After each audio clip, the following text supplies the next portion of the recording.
Halo semuanya, selamat datang di channel yang tidak layak untuk dihina ini. Sebelum kita mulai, atur posisi santainya, bakar rokoknya, seruput kopinya, dan mari kita berhayal.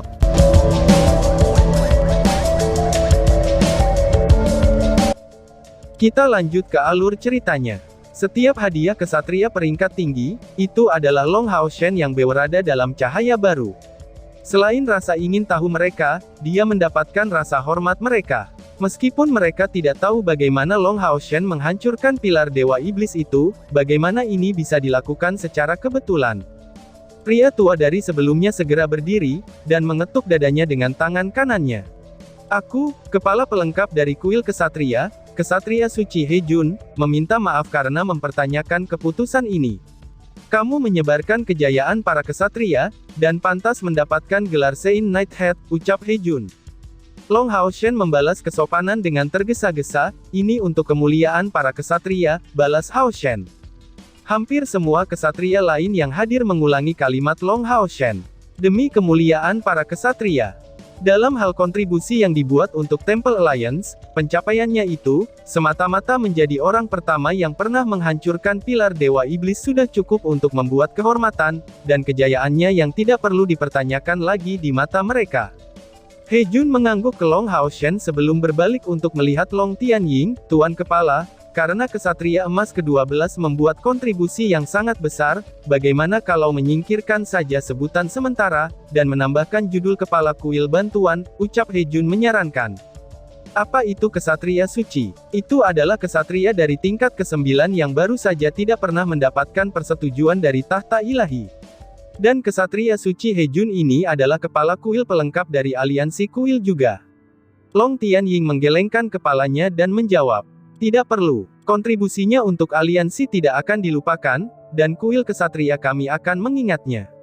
Kami akan berbicara tentang jabatannya di masa depan setelah ia mendapatkan persetujuan dari tahta ilahi. Dia saat ini masih terlalu muda, dan memberinya jabatan yang terlalu tinggi tidaklah pantas, jawab Long Tianying. Deklarasi Long Tianying sekali lagi mengejutkan keseluruhan petugas yang hadir. Apa artinya setelah dia mendapatkan persetujuan dari tahta ilahi yang dimaksudkannya? Ini berarti, bahwa penguasa tahta ilahi ketertiban dan hukum yang Hao Han, serta kesatria ilahi dari kontrol dan kendala Long Tianying, telah menentukan bahwa kesatria emas ke-12 ini pasti akan mendapatkan tahta ilahi di masa depan, dan menjadi kesatria suci keempat dari kuil kesatria. Ini bukan hanya kata-kata yang tidak dipikirkan. Bahkan seseorang dengan status Long Tianying tidak akan mengucapkan kata-kata seperti itu dengan mudah tanpa kepercayaan penuh. Itu bahkan tidak dapat dikatakan apa-apa tentang bagian terlalu mudanya. Berapa usianya? Apa yang dia maksud dengan terlalu muda? Seberapa muda orang itu? Long Hao Shen tidak berharap kakeknya akan memperkenalkannya dengan cara ini. Tanpa mengungkap identitasnya, ini telah mengangkatnya langsung ke puncak kuil kesatria. Setelah waktu yang singkat merasakan kebingungan, Long Hao Shen mengerti maksud kakeknya. Long Tianying melakukannya karena alasan yang sangat sederhana, yaitu, untuk membangun pengaruhnya, dan mempersiapkan masa depannya. Untuk Long Tianying dan Yang Hao Han, di masa depan ia akan terikat untuk mengambil tugas kepala kuil kesatria. Tapi saat ini, Long Hao Shen tentu saja tidak memiliki posisi atau pengaruh penting di kuil kesatria. Ketika berdiri, bahkan jika dia menjadi kesatria ilahi di masa depan, persetujuannya dalam kuil kesatria akan sulit dijamin. Kedua kesatria ilahi bertujuan untuk membangun ketenarannya di dalam kuil kesatria, itu untuk membuatnya mendapatkan persetujuan lebih dari para kesatria peringkat tinggi ini. Menyuruhnya mengambil gelar Provisionary Sein Knighthead untuk ini, itu untuk persetujuan dan pengaruhnya di masa depan. Dia Jun mengerutkan alisnya, lalu bertanya secara intuitif, Tuan Kepala, bolehkah aku bertanya berapa usia kesatria emas ke-12 ini? Mungkinkah dia lebih muda dari Xing Yu saat itu? Tanya seseorang. Long Tianying menjawab setelah keheningan singkat. Pada hari ia menjadi kesatria ilahi, semua orang akan menyadari kebenaran ini, tapi untuk saat ini, itu harus dirahasiakan. Itu berlaku untuk semua yang baru saja aku ungkapkan.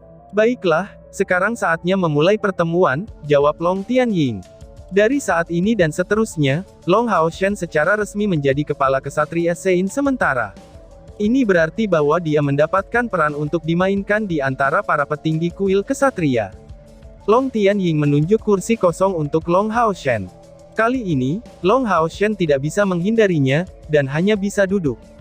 Seolah-olah itu masalah biasa saja, Han Yu mengikutinya ke kursinya, bukannya tetap di belakang Long Tianying. Faktanya, dia adalah punggawa Long Haoshen yang pertama dan utama. Dari sini, semua orang menjadi lebih ingin tahu tentang identitas Long Haoshen. Beberapa bahkan mulai bertanya-tanya, apakah orang ini benar-benar bisa menjadi kepala Sein Knight seperti Han Qian? Kalau tidak, mengapa cucu Han Qian yang seorang kesatria kuil dari tingkat ketujuh mengikutinya, alih-alih berdiri di belakang Long Tianying yang baru saja mengumumkan kualifikasinya untuk menghadiri pertemuan ini? Dewan militer tertinggi di Dragon Resisting Mountain pas dimulai, dan para perwira tinggi yang hadir memiliki tugas yang jelas untuk dibagikan saat mereka merangkum statistik mengenai medan perang. Ini termasuk korban di pihak mereka sendiri, serta perkiraan korban musuh, dan ringkasan pasukan saat ini yang dimiliki musuh. Untuk saat ini, Long Haoshen hanya bertindak sebagai pendengar, tetapi dia mengerti mengapa kakeknya membawanya ke sini, dan karena itu mendengarkan dengan sangat serius. Mengingat kemampuannya yang menakjubkan untuk mengingat, ia hanya perlu memberikan sedikit perhatian untuk mencatat semua statistik ini dalam benaknya. Dalam pertempuran sebelumnya, korban kuil kesatria tidaklah penting. Banyak kesatria yang terluka, tetapi tidak banyak yang terluka parah atau meninggal dunia. Ini terkait dengan taktik yang digunakan oleh kuil kesatria, karena ini adalah perang gesekan. Mulai dari tahap awal perang, kuil kesatria sangat mementingkan penyembuhan pasukan mereka sendiri. Para prajurit yang terluka akan segera diganti dan dirawat, untuk menghindari kematian yang tidak perlu. Bagaimanapun juga, meskipun kekuatan militer kuil kesatria tidak dapat dibandingkan dengan iblis, benteng alami naga yang menahan tidak membutuhkan banyak pembela, pasukan mereka yang kurang dari 20.000 orang untuk meminimalkan korban, adalah strategi paling dasar Long Tianying, dan faktanya, bahwa kuil kesatria berhasil bertahan begitu lama berkaitan erat dengan ini. Tentu saja, strategi seperti itu memiliki kelebihan, tetapi juga kelemahannya. Itu sangat merusak moral prajurit, dan tidak akan memungkinkan mereka untuk melakukan serangan fatal kepada musuh, karena hanya menjaga mereka dalam situasi pasif sebagai pembela. Setelah mendengarkan statistik yang dirangkum, Long Tianying menyatakan, berdasarkan penyelidikan kami, makanan iblis telah mencapai garis dasarnya. Dalam pertempuran hari ini, mereka berencana melemahkan pasukan kita, serta membuat makanan dari pihak mereka sendiri. Tetapi mereka tidak mengharapkan pergantian peristiwa yang mengejutkan ini, dan menghasilkan retret mereka tanpa mendapatkan persediaan makanan. Oleh karena itu, aku memperkirakan bahwa setelah sisi iblis menyesuaikan diri, mereka akan dengan sangat cepat datang untuk serangan berikutnya. Jadi setiap orang harus tetap waspada untuk terus melakukan pekerjaan dengan baik dalam pertahanan. Di luar gunung, sisi iblis memiliki sekitar 23.000 pasukan lagi, yang semuanya merupakan kekuatan yang cukup besar. Yang terpenting sampai sekarang, 3 legion Kaisar Iblis masih belum menyerang, yang merupakan ancaman besar bagi kita. Karena tekanan yang mereka bawa, kami hanya bisa menerapkan taktik defensif.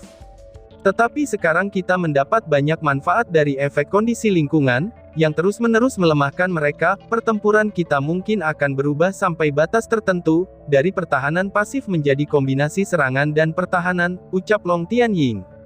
Mendengar pernyataan luar biasa dari Long Tianying ini, semua perwira tinggi dari kuil kesatria hadir menjadi bersemangat. Tak satu pun dari mereka yang keberatan, sebaliknya, mereka semua tampak bersemangat untuk bertindak. Reaksi ini sebenarnya tidak mengejutkan. Dragon Resisting Mountain Pass telah ditekan selama hampir 1,5 tahun.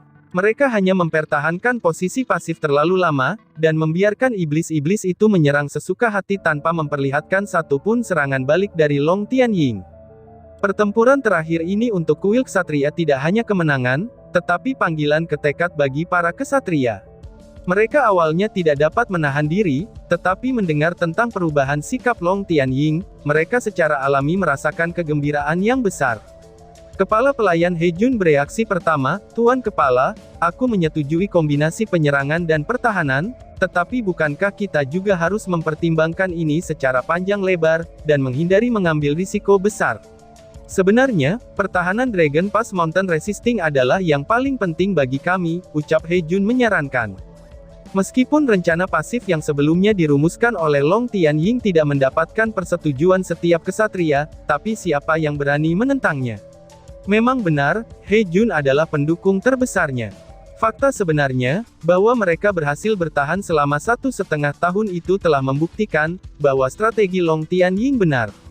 Meskipun menahan para prajurit meninggalkan mereka cemberut, jumlah korban di kuil kesatria tidak pernah meninggalkan jarak aman, sementara korban iblis terus meningkat terus.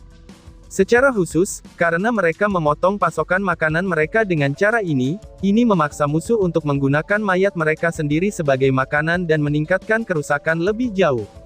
Lingkungan yang buruk juga terus melemahkan mereka dengan efisiensi yang semakin besar. Long Tianying mengangguk dan berkata, "Aku punya ide. Mari kita bahas bersama." Pada tahap saat ini, selama Saminaga tidak memobilisasi 3 Legion Kaisar Iblis, pertahanan kita tidak akan memiliki masalah. Bahkan jika dia melakukannya, kita bisa keluarkan semua kekuatan kita, yang sangat mungkin akan menghasilkan kehancuran bersama. Seperti yang kamu katakan kawan, bahkan jika kita menyerang musuh, kita masih harus memprioritaskan mempertahankan Dragon Pass Mountain Resisting. Pada saat yang sama, kita harus melakukan yang terbaik untuk meminimalkan kerugian kita. Oleh karena itu, aku menyarankan agar kami memilih strategi Blitzkrieg ini. Menggunakan kesatria elit terbaik untuk menyerang pasukan musuh, lalu mundur dengan cepat setelah melakukan serangan, kita akan secara efisien membunuh musuh, sambil memastikan kelangsungan hidup kita lebih jauh. Ini bertujuan membatasi iblis, sambil melemahkan kekuatan mereka, ucap Long Tianying. He Jun mengangguk. Aku setuju dengan saranmu. Memindahkan pasukan besar untuk menghadapi iblis secara langsung adalah hal yang mustahil, karena itu sama saja dengan mengabaikan keuntungan kita. Tetapi dengan pasukan elit kecil menggerebek iblis-iblis itu, ini bisa dibilang sangat efektif, ucap He Jun. Long Tianying menyatakan, semua orang bisa memberikan pandangan mereka sendiri. Jika kamu memiliki ide yang bagus, jangan ragu untuk membagikannya, sehingga kami dapat membahasnya, ucap Long Tianying. Yang terjadi selanjutnya bukanlah pertukaran gagasan, tetapi peningkatan permintaan untuk berpartisipasi. Hampir setiap perwira tinggi yang hadir menyatakan keinginan mereka untuk memimpin para elit dan menyerang iblis-iblis, yang menyebabkan kerusakan parah pada musuh. Suasana di seluruh ruangan menjadi sangat antusias secara tiba-tiba. Strategi dan taktik ditingkatkan secara bertahap, tetapi kontributor sebenarnya sangatlah sedikit. Di antara mereka adalah Long Haoshen dan Han Yu. Di malam hari, angin utara yang mendesis sesekali bisa terdengar agak merintih. Di kem-kem iblis, selain dari daerah di sekitar 8 pilar dewa iblis yang menyala terang, semuanya tampak tenang dan monoton. Dalam cuaca yang begitu dingin, tidak peduli seberapa mendominasinya para komandan iblis, pasukan iblis masih perlu beristirahat di kem mereka sendiri. Patroli mereka sangat sedikit, karena bagaimanapun juga, sejauh ini mereka selalu ofensif. Kuil kesatria seperti kura-kura yang berada di dalam cangkangnya, tidak pernah keluar dari benteng mereka, dan mengeluarkan kesan inersia. Daerah dingin yang membekukan di sekitar Dragon Resisting Mountain Pass, ini mencapai -40 derajat Celcius pada malam hari. Pilek yang pahit ini sangat memengaruhi iblis dan manusia. Demi menjaga medan perang utara ini, iblis memindahkan hampir semua tenda tebal yang mereka kesini, sehingga sebanyak mungkin pasukan mereka bisa beristirahat di dalamnya. Pada awalnya, itu sangatlah sulit. Lebih dari 1 juta pasukan elit berkumpul di sini, dan membuat mereka semua tidur dalam kondisi yang baik tidaklah mudah, jika mengingat tingkat budaya mereka. Tetapi ketika perang suci berlangsung, korban juga terus meningkat, dan iblis-iblis juga harus mengganti pasukan mereka. Dan sekarang, pasukan mereka akhirnya nyaris tidak bisa ditampung di kem mereka. Di setiap 20 meter persegi tenda, setidaknya 10 iblis tinggal di tenda. Yaitu, dengan pengecualian beruang iblis yang dikelompokkan oleh 4 atau 5 beruang iblis. Dengan cara ini, mereka terjebak dalam jarak kontak fisik satu sama lain, tetapi setidaknya manfaatnya adalah ini memungkinkan mereka untuk saling menghangatkan. Kem-kem yang tidak canggih ini membentang sepanjang 5 km, dengan masing-masing tenda saling berdekatan dan berusaha melawan hawa dingin yang mengerikan. Dewa Iblis Kematian Saminaga layak disebut sebagai salah satu dari 5 pilar iblis. Dia tidak memiliki iblis-iblis tingkat lanjut yang tinggal di camp, tetapi berada di luar, dan hanya membiarkan iblis-iblis tingkat rendah yang ada di dalam tenda. Di antara mereka adalah 3 legion Kaisar Iblis, yang ditempatkan di 3 arah yang berbeda dari camp. Ini jelas bukan hanya karena perlawanan iblis tingkat tinggi yang lebih tinggi terhadap dingin, tetapi yang lebih penting jika manusia benar-benar melancarkan serangan ke camp-camp iblis, yang lebih kuat yang menjaga di luar, itu akan memiliki waktu yang lebih mudah untuk melawan. Pengaturan ini direncanakan oleh Saminaga setelah menerima dukungan secara bulat. Iblis beruang baru-baru ini kembali ke camp dengan 3 kawannya. Gerakan keempat beruang iblis ini identik, dan keempatnya merasa sangat sesak di tenda-tenda sempit, dan tangan mereka menutupi perut mereka karena merasa sangat lapar. Menurut tubuh besar mereka dan kekuatan pertahanan yang mencengangkan, kebutuhan demonik bear yang mengesankan untuk makanan juga menakutkan. Tapi mereka belum makan sampai kenyang selama beberapa hari. Mayat yang disimpan sudah hampir semuanya digunakan sebagai makanan, dan hari ini, mereka harus berbagi kaki Berserk Demon sebagai satu-satunya makanan mereka. Bagi mereka, ini masih jauh dari kata cukup. Tetapi karena makanan benar-benar tidak mencukupi, mereka tidak punya cara lain. Dengan 8 dewa iblis besar yang berjaga-jaga, siapa yang berani berbuat ribut? Bukankah itu sama saja dengan bunuh diri? Jadi saat matahari terbenam, mereka bergegas kembali ke camp untuk beristirahat. Kelompoknya masih kaya. Mereka milik Legiun Kaisar Iblis keempat, dan memiliki perlakuan yang sangat istimewa dalam pasukan iblis. Iblis peringkat bawah kebanyakan tidak makan selama 1 atau 2 hari. Sebelum pertempuran terakhir, pasukan iblis seharusnya memiliki makanan yang cukup, tetapi siapa yang berharap bahwa Saminaga dibiarkan tanpa pilihan selain mundur? Sangat sedikit mayat yang bisa dibawa kembali, yang sama sekali tidak cukup untuk menambah persediaan makanan mereka. Dan siapa yang tahu, kapan persediaan makanan akan tiba dari belakang. Perwira tinggi iblis semuanya tahu, bahwa pada tingkat ini, pasukan mereka akan mati kelaparan, tetapi apa yang bisa mereka lakukan dengan perintah yang dikeluarkan sendiri oleh Kaisar Dewa Iblis? Sejak awal perang, 1,5 tahun telah berlalu. Tentara iblis kehilangan setidaknya sepertiga dari pasukan mereka sejak itu, dan beberapa juta iblis telah mati.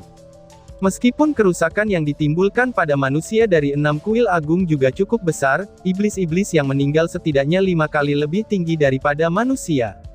Dan perbedaan ini hanya terus meningkat. Faktanya, bahwa klan naga iblis, klan iblis bulan, dan klan iblis bintang masih belum muncul di medan perang, itu menjadi masalah terbesar. Banyak para iblis bahkan termasuk dewa iblis sekalipun tidak mengerti alasannya. Dalam sudut pandang mereka, hanya penampilan Kaisar Dewa Iblis di medan perang saja, itu sudah cukup untuk menjamin kehancuran benteng manusia manapun. Bagaimana mungkin mereka bisa tahu, bahwa Kaisar Dewa Iblis tidak pernah memiliki niat untuk melenyapkan umat manusia, dan hanya ingin sangat mengurangi kekuatan yang telah mereka kumpulkan selama beberapa ribu tahun. Keempat beruang iblis berbisik bersama, mereka sangat kelaparan dan tanpa energi. Selain itu, mengingat betapa dinginnya di luar, bahkan jika mereka mampu menahan suhu, dingin akan menghabiskan semua energi yang tersisa dan hanya menyebabkan mereka menjadi lebih lapar. Salah satu beruang menjerit rendah. Sangat lapar. Jika ini terus berlanjut, aku harus membunuh beberapa dari mereka untuk mengisi perutku, ucap salah satu iblis beruang. Ini tidak merujuk pada kekuatan dari gunung penolak naga, karena ia tidak berniat untuk melakukan tindakan bunuh diri seperti itu, tetapi kekuatan pihak mereka sendiri. Mata iblis beruang lain bersinar setelah mendengar kata itu dari tumennya. Bagaimana dengan Berserk Demons? Daging mereka berair. Bahwa mereka berdua di sini, itu sudah cukup untuk mengisi kita. Pada tingkat ini, jika kita tidak mati kedinginan, itu karena kita kelaparan, dan aku juga tidak ingin menjadi makanan bagi iblis lain. Ucap beruang iblis lainnya. Meskipun iblis akan menggunakan mayat sebagai makanan, mereka sangat berhati-hati dalam satu aspek. Yaitu, iblis akan menghindari memakan mayat kerabatnya sendiri, yang hanya merupakan pilihan terakhir. Beberapa demonic bear cukup tertarik. Kekuatan iblis berserk secara alami jauh di bawah mereka, dan ras mereka tak tertandingi. Dewa iblis Valevor dari klan iblis beruang pun juga hadir, tetapi Berserk Demon bahkan tidak memiliki dewa iblis. Bahkan jika mereka ketahuan, beruang iblis dari Legion Kaisar Iblis ini tidak akan menderita kerugian. Ini selalu menjadi dunia di mana yang kuat memangsa yang lemah. Di luar tenda, angin dingin yang menggigit bisa terdengar sangat merintih. Tenda-tenda itu cukup kokoh, meskipun dalam praktiknya tidak akan bisa menahan angin. Untuk benar-benar tahan terhadap hawa dingin, seseorang hanya bisa mengandalkan suhu tubuhnya sendiri dan ketebalan kulitnya sendiri. Mata beruang iblis itu berkilau dengan kilasan niat jahat. Ayo pergi. Kita tidak bisa membiarkan diri kita mati kelaparan seperti itu. Kita adalah beruang iblis yang mulia, tidak ada yang perlu kita khawatirkan dengan memakan dua berserk demon. Mampu menggunakan hidup mereka yang tidak berharga untuk membantu kehidupan bangsawan seperti kita untuk terus berlanjut, itu adalah sebuah kehormatan bagi mereka, ucap iblis beruang itu. Mendengar kata-kata terakhirnya, 3 iblis beruang lainnya marah karena kelaparan dan tidak bisa menunjukkan pengekangan lagi, dan tanpa suara keluar dari tenda mereka. Begitu mereka keluar, mereka tidak bisa menahan diri dari rasa dingin. Angin dingin memotong bulu mereka, dan meskipun ini tidak cukup untuk secara langsung menimbulkan luka pada mereka, ini cukup untuk hampir membekukan di bawah permukaan rambut mereka, dan membuat kulit mereka sangat dingin. Cepat pergi, iblis beruang yang lapar itu memerintahkan, dan memimpin 3 lainnya ke arah kemah berserk demon. Karena mereka milik Legion Kaisar Iblis, tenda mereka adalah yang paling luar, iblis beruang awalnya adalah yang paling tangguh dan paling tahan terhadap dingin, jadi untuk membuat masalah dengan beberapa berserk iblis, mereka harus pergi lebih dalam ke dalam camp. Tepat pada saat ini, iblis beruang itu tiba-tiba sepertinya merasakan sesuatu. Apakah kamu mencium sesuatu juga? Bau ini sepertinya tidak biasa, iblis beruang menghentikan langkahnya, dan tampak curiga di sekelilingnya sambil berkata. Di bawah angin dingin yang menggigit, di luar camp itu gelap gulita dan tidak ada yang terlihat di sekitarnya. Seseorang hanya bisa samar-samar melihat cahaya di gunung menentang naga yang jauh. Tetapi karena jarak yang terlalu jauh, cahaya dari gunung yang menentang naga terlihat kecil. Mountain Pass yang menentang tampaknya berada di luar jangkauan dari sini. Beruang iblis lainnya menjawab, "Heh, kamu pasti benar-benar lapar. Bisakah kamu merasakan aroma barbecue?" Aku sangat lapar dan ingin memakan barbecue," ucap iblis beruang lain. Mendengar ini, sejumlah besar beruang iblis termasuk iblis beruang itu, tidak bisa menahan diri untuk menelan ludahnya. Apa yang bisa mengalahkan barbecue yang lezat? Tepat ketika iblis beruang itu percaya kalau dia telah melakukan kesalahan karena kelaparan yang berlebihan, sesosok menyentuh punggungnya tanpa suara. Sosok ini benar-benar terbungkus dengan jubah besar, seolah-olah mencair ke dalam kegelapan.